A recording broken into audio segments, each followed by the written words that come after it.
और जय हिंद दोस्तों। जैसा कि हम सभी जानते हैं, मुहावरा एक ऐसा वाक्यांश होता है जो अपने सामान्य अर्थ को छोड़ एक विशेष अर्थ का बोध कराते हैं। आज की क्लास में हम आ अक्षर से शुरू होने वाले मुहावरे का अर्थ और वाक्य प्रयोग करना सीखेंगे। तो दोस्तों, मेरे वीडियो को अंत तक जरूर देखिएगा। वीडियो पसंद आने पर मेरे चैनल को सब्सक्राइब और मेरे वीडियो को लाइक जरूर करिएगा। आपके लाइक और कमेंट से हमें बहुत ही मोटिवेशन मिलता है। तो आइए अपनी क्लास शुरू करते हैं। आग लगने पर कुआं खोदना।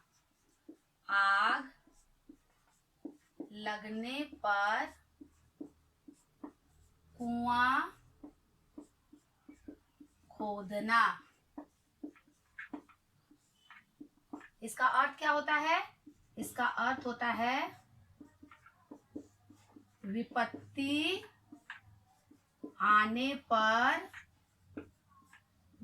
आने पर प्रयास करना। प्रयास करना। आग लगने पर कुआं खोदना। इस तरह का मुहावरा आप लोगों ने सुना होगा कि देखो, वो आग लगने पर कुआं खोदता है। इसका अर्थ क्या होता है? इसका अर्थ होता है विपत्ति आने पर प्रयास करना।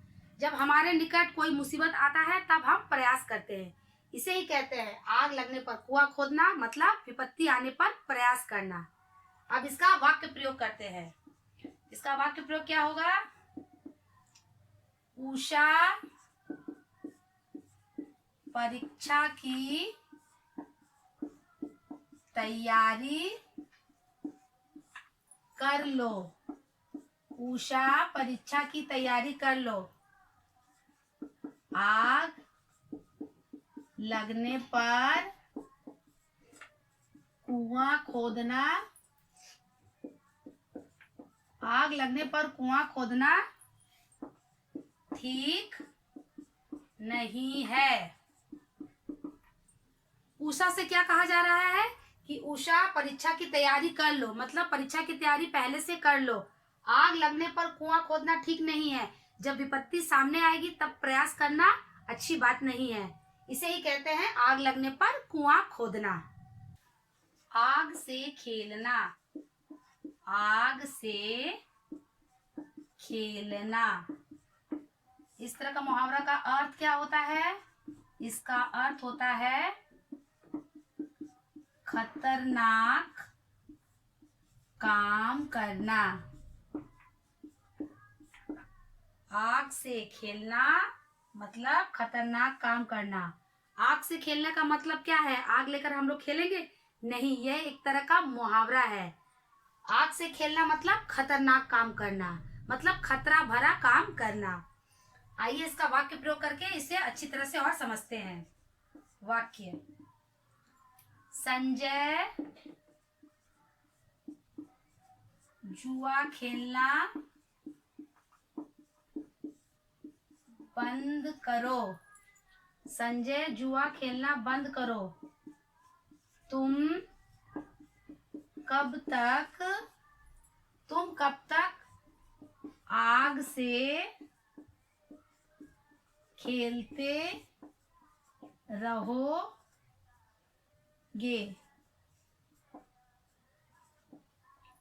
संजय एक लड़का है, उसे कहा जा रहा है कि संजय जुआ खेलना बंद करो। तुम कब तक आग से खेलते रहोगे, मतलब तुम कब तक खतरनाक काम करते रहोगे। जुआ खेलना गलत बात है, ये खेलना नहीं चाहिए। इसीलिए इस मुहावरा में संजय को कहा गया है कि तुम आग से मत खेलो, मतलब खतरनाक काम मत करो। आटे दाल का भाव मालूम होना।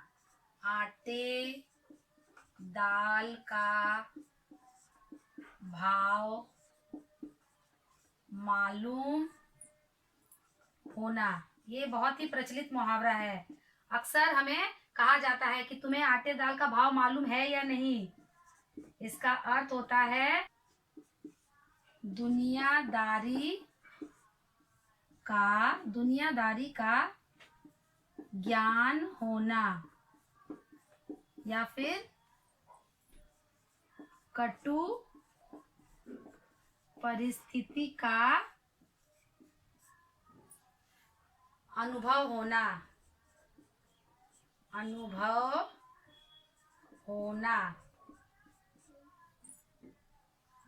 आटे दाल का भाव मालूम होना। आटे दाल का भाव मालूम होना इसका अर्थ बताता है दुनियादारी का ज्ञान होना, या फिर कटु परिस्थिति का अनुभव होना। हमें कहा जाता है कि तुम्हें आटे दाल का भाव मालूम है, मतलब दुनियादारी का क्या भी सिद्धांत है या दुनियादारी किस तरह से चलती है तुम्हें ज्ञान है? नहीं। इसी तरह से इस मुहावरे को कहा जाता है। दुनियादारी का ज्ञान होना या फिर कटु परिस्थिति का अनुभव होना। कुछ ऐसा कटु परिस्थिति या विपरीत परिस्थिति आ जाएगी अगर हमारे सामने, तो उसका हमें ज्ञान है या नहीं, ये मुहावरा हमें बताता है। आइए इसका वाक्य प्रयोग करते हैं। इसका वाक्य प्रयोग क्या है?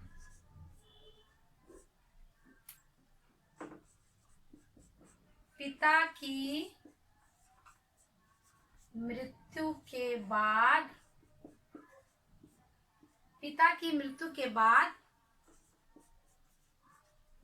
शंकर को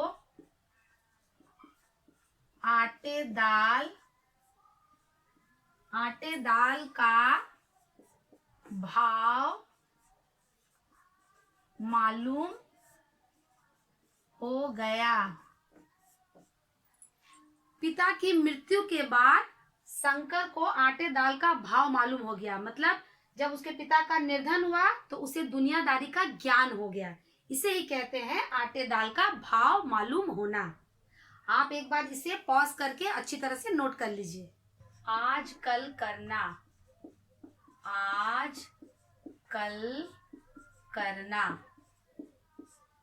इस तरह का मुहावरा का अर्थ क्या होता है? इसका अर्थ होता है टाल मटोल करना। आजकल करना मतलब टाल मटोल करना। इस तरह का मुहावरा आप लोगों ने सुना होगा कि देखो वो टाल मटोल कर रहा है, मतलब क्या बोलना चाह रहा है मुहावरे के भाषा में? कि वो आजकल कर रहा है। आज करना है नहीं, कल करना है, कुछ काम हमें नहीं करना है तो हम लोग इस तरह से टाल मटोल करते हैं। आइए इसका वाक्य प्रयोग करते हैं। इसका वाक्य प्रयोग क्या होगा? सुमन के घर में कोई काम नहीं करता है। सुमन के घर में कोई काम नहीं करता है, सब आजकल करते हैं। सुमन के घर में कोई काम नहीं करता है, सब आजकल करते हैं, मतलब टाल मटोल कर काम को चले जाते हैं। आग हो जाना, आग हो जाना, आग हो जाना मतलब इसका अर्थ क्या होता है? इसका अर्थ होता है अत्यंत क्रोधित होना। आग हो जाना मतलब अत्यंत क्रोधित हो जाना। आग हो जाना मतलब आग की तरह हो जाना। आग मतलब जैसे अग्नि प्रज्वलित होती है बहुत गर्म रूप में, उसी तरह क्रोध भी बहुत प्रज्वलित होती है। आग हो जाना मुहावरा का अर्थ हमें बताता है, आग हो जाना मतलब बहुत क्रोधित होना, अत्यंत क्रोधित हो जाना, अपने स्वभाव को खराब कर लेना। इसका वाक्य प्रयोग से हम अच्छी तरह से समझते हैं। आइए इसका वाक्य प्रयोग करते हैं। दुर्योधन के स्वभाव से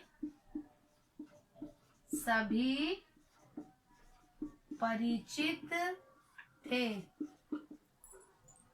वह एक पल में ही आग हो जाता था। दुर्योधन को कौन नहीं जानता है, वो बहुत ही गुस्सा प्रकृति का उसका था। दुर्योधन के स्वभाव से सभी परिचित थे। दुर्योधन का स्वभाव सब जानता है कि वो बहुत ही क्रोधित स्वभाव का था। वह एक पल में ही आग हो जाता था, एक पल में ही उसे बहुत गुस्सा आता था, जिस कारण से क्या हुआ? महाभारत हुआ। गुस्सा करना हमारे सेहत के लिए ठीक नहीं होता है, हमें भी दुर्योधन की तरह गुस्सा नहीं करना चाहिए। आगा पीछा ना सोचना, आगा पीछा ना सोचना, इसका अर्थ क्या होगा? इसका अर्थ होता है कार्य करते समय हानि लाभ के बारे में न सोचना।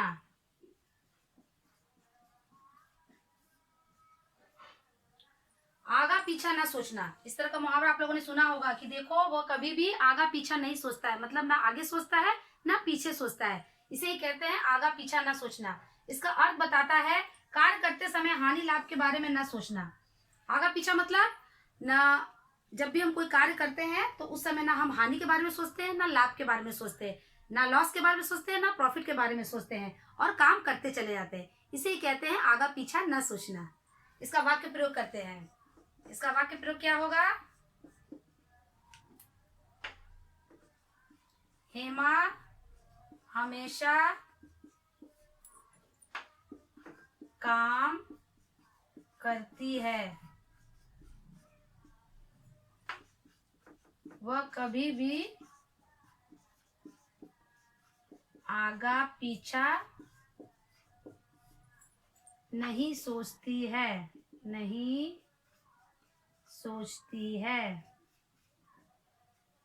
हेमा क्या है? एक लड़की है। वो क्या करती है? हमेशा कार्य करती है। कार्य करते समय वह कभी भी आगा पीछा नहीं सोचती है। ये नहीं सोचती है कि काम मेरा ठीक हो रहा है या नहीं, काम में लाभ हो रहा है या हानि, वो कुछ नहीं सोचती है। वो क्या करती है? हेमा हमेशा काम करती है और कभी भी आगा पीछा नहीं सोचती है। आड़े हाथों लेना। आड़े हाथों लेना, इसका अर्थ क्या होता है? इसका अर्थ होता है छिड़कना या फिर बुरा भला कहना। आड़े हाथों लेना मतलब छिड़कना या बुरा भला कहना। आड़े हाथों लेना, हम लोग कहते हैं कि ना कि देखो उसने आड़े हाथों ले लिया, मतलब किसी काम को छिड़क दिया या फिर बुरा भला कहकर चला गया। इसका वाक्य प्रयोग क्या है? इसका वाक्य प्रयोग है सुमन ने जब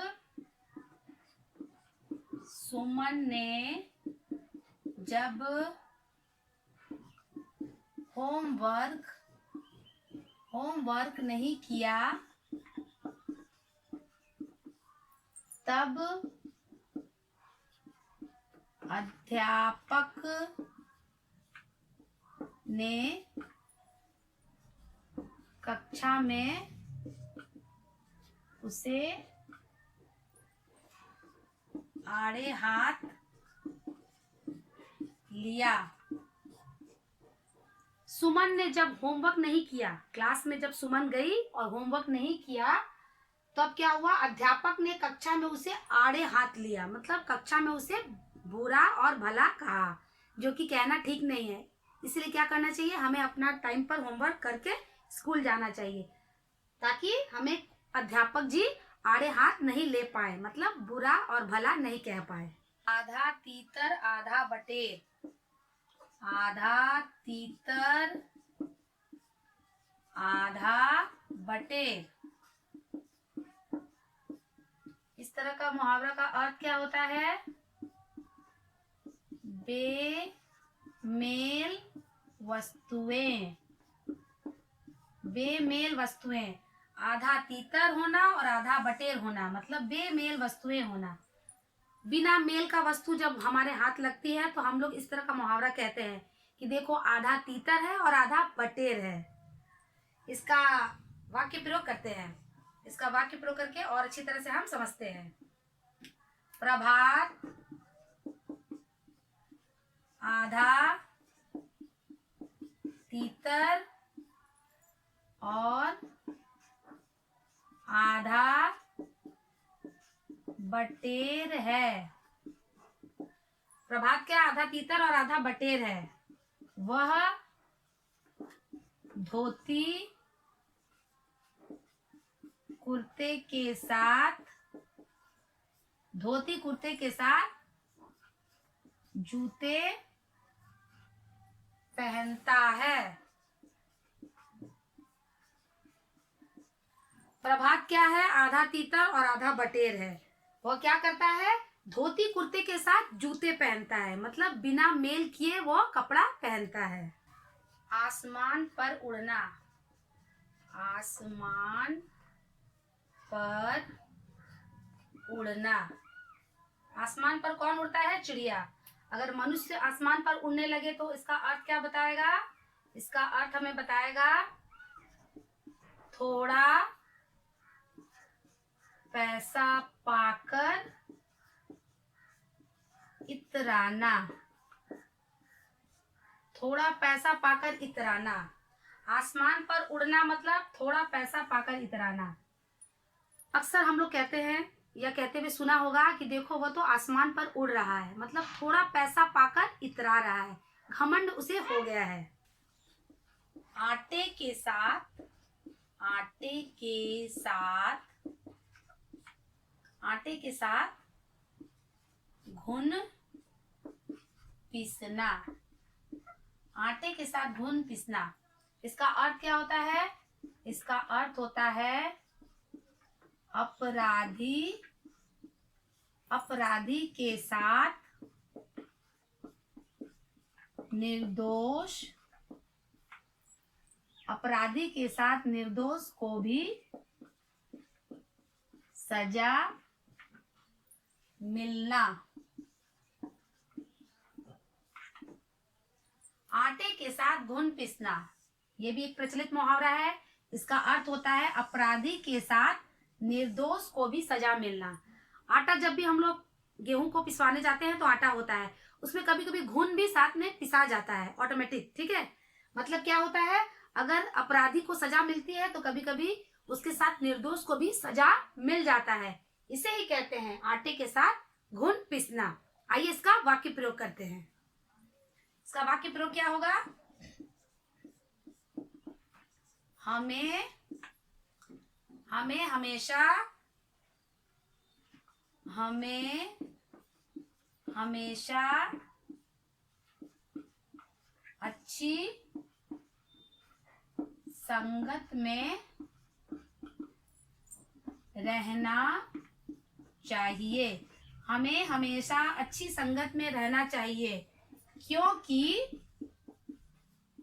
क्यों रहना चाहिए? क्योंकि कभी कभी क्या होता है, आटे के साथ, कभी कभी आटे के साथ घुन भी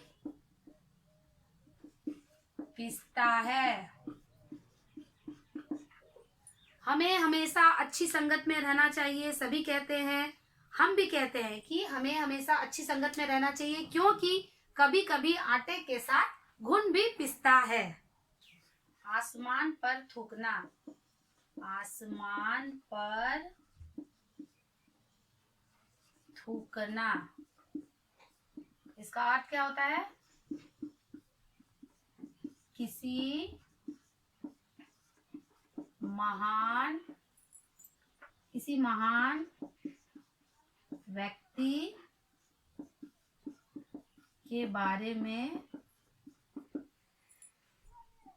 बुरा भला कहना।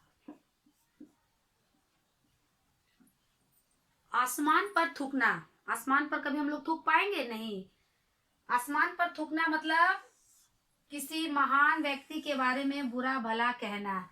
ये एक बहुत ही प्रचलित मुहावरा है कि आसमान पर थूक रहा है, देखो वो तो आसमान पर थूक रहा है, मतलब किसी भी महान व्यक्ति के बारे में बुरा भला कह रहा है।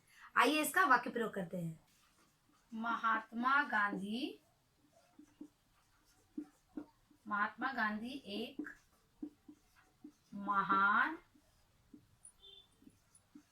एक महान देश भक्त थे। उनके बारे में कुछ कहना, उनके बारे में कुछ कहना आसमान में थूकने के जैसा है। महात्मा गांधी आप सभी को पता है हमारे राष्ट्रपिता है। महात्मा गांधी एक महान देशभक्त थे। उनके बारे में कुछ भी कहना आसमान में थूकने के जैसा है। आसमान पर चढ़ना, आसमान पर चढ़ना, आसमान पर चढ़ना। इस तरह मुहावरा का अर्थ क्या होगा? इसका अर्थ होता है बहुत अभिमान, बहुत अभिमान करना। आसमान पर चढ़ना, आसमान पर चढ़ना एक तो बहुत ही मुश्किल काम है, लेकिन अगर आसमान पर हम चढ़ रहे हैं इसका मतलब क्या है? इसका मतलब हमें बताया जा रहा है कि बहुत अभिमान करना, बहुत अभिमान हमें महसूस हो रहा है। आसमान पर चढ़ना मतलब बहुत अभिमान करना। इसका वाक्य प्रयोग क्या होगा?